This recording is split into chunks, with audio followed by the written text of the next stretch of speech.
Vous écoutez Bon secours. Bon secours. Bon secours. Un secours. Bon secours. Bon secours.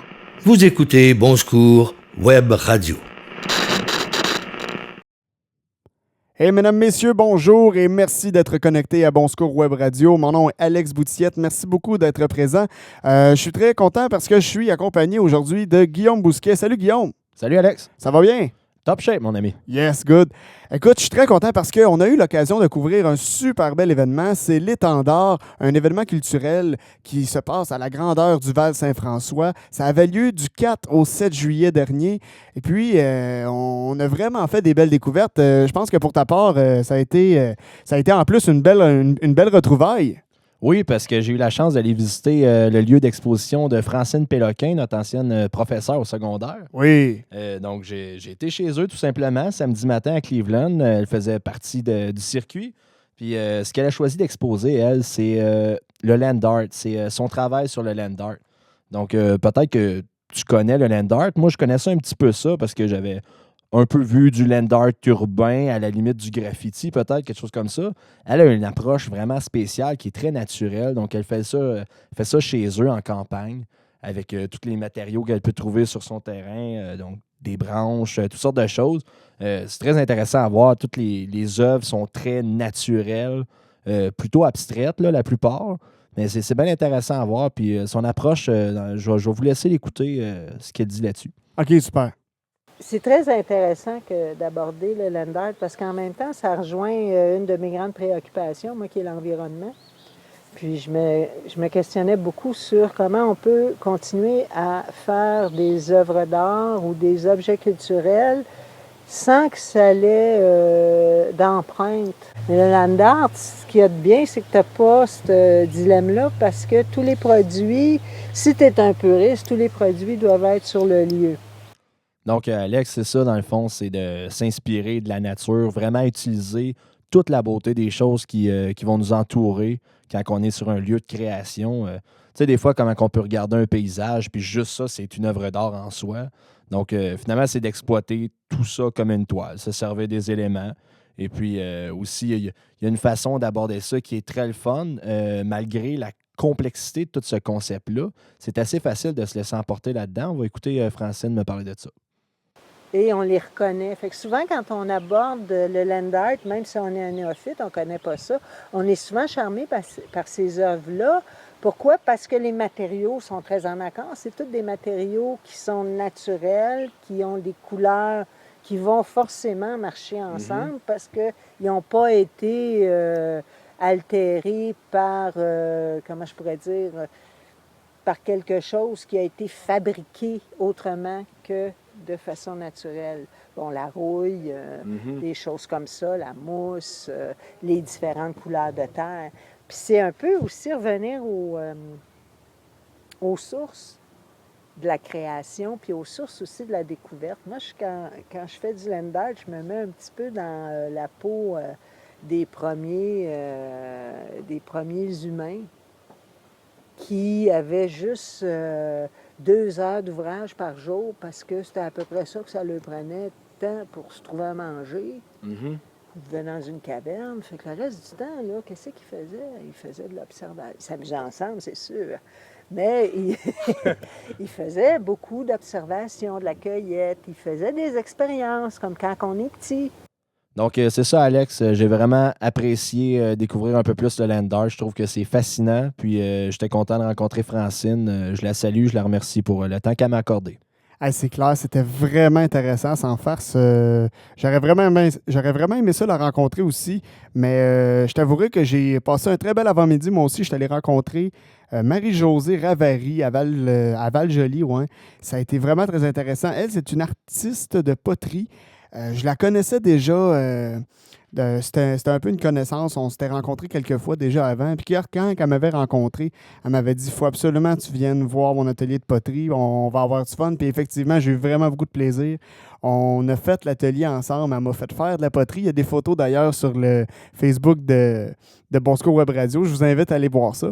Et elle a vraiment trippé. C'est une femme d'expérience dans le domaine. Elle a 17 ans d'expérience. Elle est dans la région depuis un bon bout de temps aussi. C'était pas sa première expérience à l'Étendard. Et d'année en année, il y a toujours plus de monde qui va la rencontrer. On peut l'écouter. J'ai eu l'occasion de faire une entrevue avec elle. Je suis en présence de Marie-Josée Ravary, c'est ça? C'est bien ça.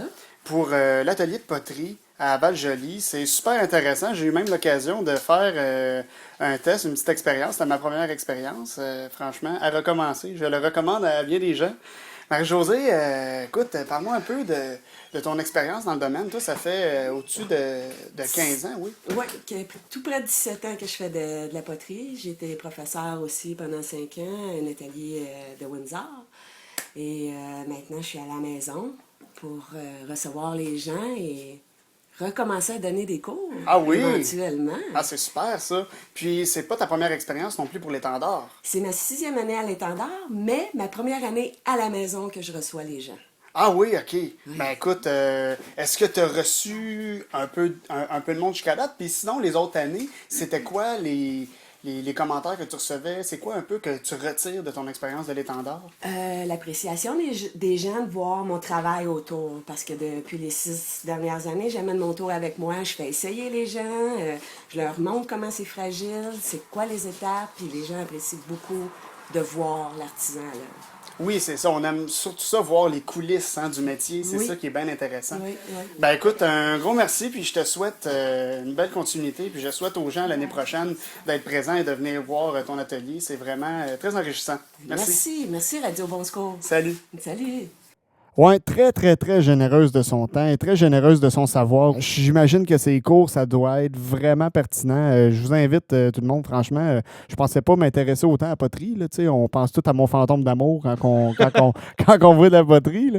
Ouais. Mais sans farce, j'ai vraiment trippé regarder ça. Puis même, pendant que je faisais mon exercice de poterie, il y avait d'autres visiteurs qui sont venus, puis tout le monde a eu la même réaction que moi. Fait que vive l'étendard, encore une fois, qui m'a fait découvrir quelque chose de très intéressant. Ah, ben c'est cool. Ça doit être vraiment plaisant, Alex, de découvrir ça. Pendant que toi, tu as eu la chance de te salir les mains, moi, je suis allé me purifier les oreilles et me détendre au concert de cristal, de la mine de cristal avec M. Gaudry. Peut-être que tu as déjà été à la mine de cristal. Moi, j'avais déjà été. Mais jamais pour l'atelier de musique d'instruments de cristal. Ce monsieur-là est un facteur. Un facteur, c'est un fabricant d'instruments. Donc, un facteur d'instruments de musique en cristal. Puis c'était très intéressant. Il nous a présenté ça. Il nous a joué un petit concert aussi. Donc, étant donné que c'était l'étendard, c'était le fun parce qu'on pouvait assister gratuitement au concert. Je dirais que c'est une salle d'environ 75 personnes. On était peut-être une quarantaine. C'était pas extrêmement populaire, mais les gens étaient vraiment très réceptifs, ont beaucoup apprécié. Le cadre du concert, c'est plutôt, si on veut, c'est un peu de la musique au service un peu de la détente et de l'ésotérisme. Si on veut, c'est pas purement musical comme expérience, mais ça fait du bien quand même aux oreilles. Donc, c'était vraiment le fun. Il y a toutes sortes d'instruments qui nous jouent. J'ai oublié de mentionner, j'ai plutôt écouté que vu parce qu'on est obligé de fermer les yeux pendant le concert pour vraiment, vraiment vivre l'expérience de détente. Il y a un bonhomme à côté de moi qui ronflait à tout rompre. Ça n'a aucun sens. Il a presque gâché mon concert. Mais bon, en tout cas, pour en revenir à ça, c'était vraiment très intéressant. Il joue avec des didgeridoo en cristal, une espèce de harpe. Ça ressemble plutôt à un xylophone peut-être. Il frappe là-dessus avec des maillets. Puis il nous expliquait que les cristaux de quartz, ça a une qualité vibratoire très élastique, si on veut. Donc, ça peut vibrer et produire des sons infinis. Donc, c'était comme des grands feedbacks harmonieux, vraiment, vraiment plaisants à écouter. Il y a les bols qui frottent, qui frappent, toutes sortes d'affaires. Donc, c'est vraiment très le fun à écouter. Puis par la suite, après le concert, ben là, il a gâté nos yeux parce qu'on le regardait jouer, mais avec les yeux ouverts. Donc, il nous a quasiment rejoué le concert au complet, finalement. C'était vraiment intéressant de voir. J'aurais jamais pensé qu'on pouvait jouer de la musique de cette façon-là. Toi aussi, tu es musicien. Probablement que tu aurais été extrêmement surpris de voir ça. Sûrement. Écoute, je t'entends parler de ça. Puis, avec. Tu sais, j'ai eu une très minime formation là-dedans, en sonorisation, tout ça. Puis, je me dis, ça doit être complètement débile. Surtout en fermant les yeux, ça doit être une expérience. Non, c'était assez incroyable parce qu'il nous disait fermer les yeux, essayer de voir les couleurs de la musique, et ainsi de suite. Puis, moi, étant très réceptif à ça, j'en ai profité et je l'ai apprécié. Je dis pas que le monsieur qui était à côté de moi, qui dormait, a autant profité de l'expérience, mais c'était bien ben agréable. En tout cas, j'ai bien apprécié ça. Puis je remercie d'avoir fait profiter de cette expérience-là. Ben oui, c'est sûr que ça doit être vraiment intéressant. Puis même, je pense qu'après, tu as eu la chance d'aller côtoyer des gens très intéressants à la Galerie W à Valcourt aussi. Oui, en effet, Alex, la Galerie W, c'est peut-être un lieu qui est un petit peu méconnu. C'est pas nécessairement un endroit qu'on visite souvent. Moi, j'ai adoré ma visite là. Pour ceux qui ne le sauraient pas, c'est situé sur la rue Étier, là, en plein cœur du village de Valcourt. Là, donc, je vous invite à aller voir ça. Là-bas, j'ai côtoyé plusieurs artistes. Premièrement, j'étais avec Wagner Silidon, propriétaire de la galerie aussi joaillière, et son conjoint Louis-Claude Poirier, qui est lui aussi propriétaire. Et puis, ils ont revu ça il y a quelques années dans le but de s'auto-exposer et aussi de diffuser d'autres artistes. Donc, c'est vraiment le fun. C'est quelque chose qu'on n'avait pas à Valcourt. Donc, je suis très content que ça soit là. Aussi, il y avait l'artiste, peintre et sculpteur Louise Lavigne, avec qui j'ai eu la chance de discuter. Madame Thérèse Touchette, qui est artiste peintre. Et Joanne Capuccilli, qui est artiste verrière. Donc, des beaux vitraux de couleurs vraiment intéressants. Elle m'a accordé une belle entrevue en lien avec sa participation à l'Étendard. Mais tout d'abord, on va écouter Wagner Silidon à propos de la participation de sa galerie au circuit. Et c'est ça, c'est la 3e année que la Galerie W participe au circuit de l'Étendard. Puis à chaque année, on est toujours choyés, on a toujours des artistes talentueux. Puis c'était un must pour nous là, de faire partie de ce circuit-là.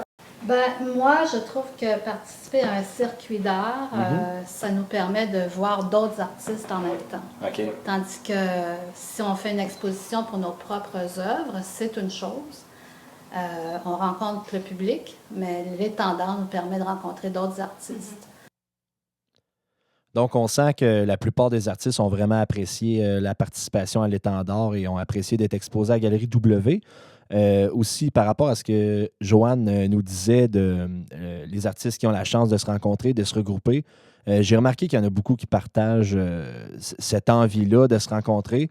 Puis non seulement de pouvoir exposer ce qu'ils font, et puis peut-être de valider certaines choses entre eux autres, donc leur démarche artistique et changer des trucs peut-être, mais aussi ça leur donne la chance d'avoir une réflexion sur justement l'état de l'art au Québec. Je me souviens m'être entretenu longtemps avec eux à ce sujet-là, les artistes qui étaient à la galerie. Et puis, on discutait du fait qu'au Québec, peut-être que l'art visuel ou quoi que ce soit n'est pas nécessairement quelque chose qui est aussi développé que dans des endroits où ça fait plus longtemps que cette culture-là existe. Mais ce qui est intéressant, c'est que ça leur donne justement une flamme de faire découvrir ça à la galerie aux gens. Donc, Louis-Claude, le propriétaire, me disait la personne qui a le courage de passer la porte, on lui doit vraiment le respect de faire le tour avec elle et lui présenter les œuvres qu'il y a ici ou les artistes, ou vraiment lui donner la chance de découvrir puis de lui donner un intérêt là-dedans. J'ai vraiment trouvé que c'était une belle motivation de la galerie de fonctionner de cette façon-là, pas en façon musée, mais en façon vraiment de rendre l'art un petit peu plus abordable pour les gens ou plus Accessible. Plus accessible, c'est ça, exactement. Donc, j'ai vraiment apprécié ma visite là-bas. Très chaleureux, très accueillant, et je veux remercier tout le monde qui était là cet après-midi-là. Ah oui, c'est sûr. J'y ai été personnellement voir la galerie à d'autres occasions que pour l'Étendard. Mais Parce que c'est ouvert toute l'année, là. C'est pas seulement l'Étendard. Ils ont fait de la place particulièrement à ces gens-là à ce moment-là, mais il y a toujours des expositions. Ah oui, c'est ça, ils sont vraiment très accueillants, sont vraiment très sympathiques. Ils font aussi, je sais qu'ils ont un petit lounge aussi au sous-sol, je sais pas s'ils t'en ont parlé. Oui, des petits spectacles, petits lounges années 60, vraiment écœurants. Là, ouais, il y avait reçu un groupe une fois, j'avais été voir, j'étais vraiment très surpris de voir ça. Puis du slam, des performances de toutes sortes, là, c'est très intéressant. Ben, c'est cool. Puis, d'autre part, en faisant un lien avec la musique, j'ai trouvé ça aussi très pertinent d'aller voir aussi, en revenant de Val-Joli, de mon atelier de poterie, j'ai été voir, il y avait un concert à l'église de Saint-François-Xavier avec Jacinthe Véronneau, entre autres, qui avait passé à la voix, bien sûr. Jacinthe, moi, je suis allé au secondaire à Windsor. On avait eu bien du fun ensemble à l'époque, puis ça a été une belle retrouvaille pour moi. Elle était assez occupée vu que tout le monde à cette heure la connaît avec la grande vitrine qu'elle a eue. Le spectacle a été chaudement applaudi et très bien reçu par, j'ai compté dans l'église, une bonne 50aine de personnes qui étaient là pour venir voir le concert. Il y avait d'autres artistes aussi. Il y avait un monsieur qui jouait de l'harmonica dans l'église qui s'était jumelé avec l'orgue.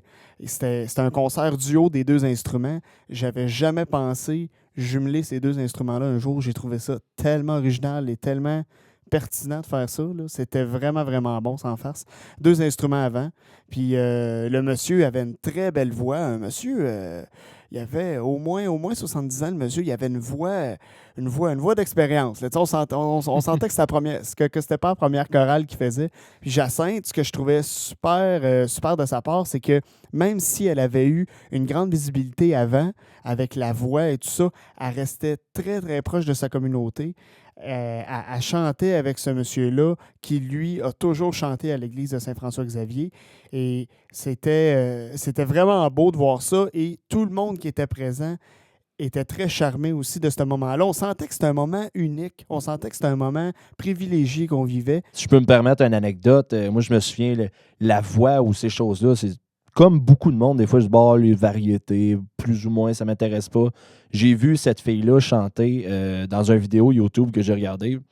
J'ai vu quelqu'un qui s'abandonne complètement à chanter une chanson. J'en revenais pas. Ça a comme dépassé vraiment totalement mes attentes de peu importe le type de musique ou que ce soit variété ou n'importe quoi. J'ai vraiment trouvé que c'était quelqu'un de formidable pour ce que j'avais vu. Donc, je dois t'avouer que je suis jaloux un petit peu de ton expérience, Alex.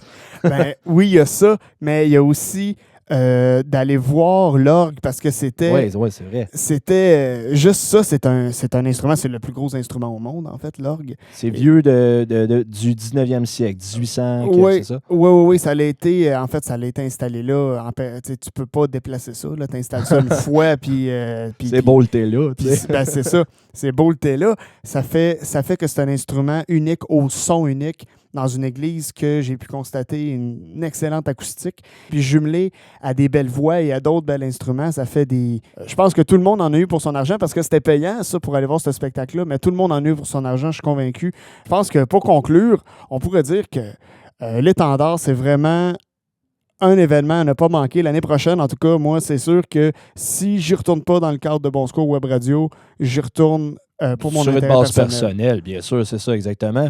Il y en a plusieurs artistes qui me disaient justement que ça commence à gagner la popularité qui est souhaitable et à être de plus en plus reconnu. Fait que ça va continuer d'attirer plus de gens. Nous, on est déjà conquis. Ah, Donc, on va souhaiter que ça arrive encore plus. Puis féliciter toute l'équipe qui a organisé ça aussi. C'est un événement fantastique. Bravo à tout le monde. Alors, c'était Guillaume Bousquet. Oui. Et Alex Boutillette pour Bon Secours Web Radio. Merci beaucoup d'avoir été là et on se reparle bientôt pour une autre chronique. Merci. À plus, merci.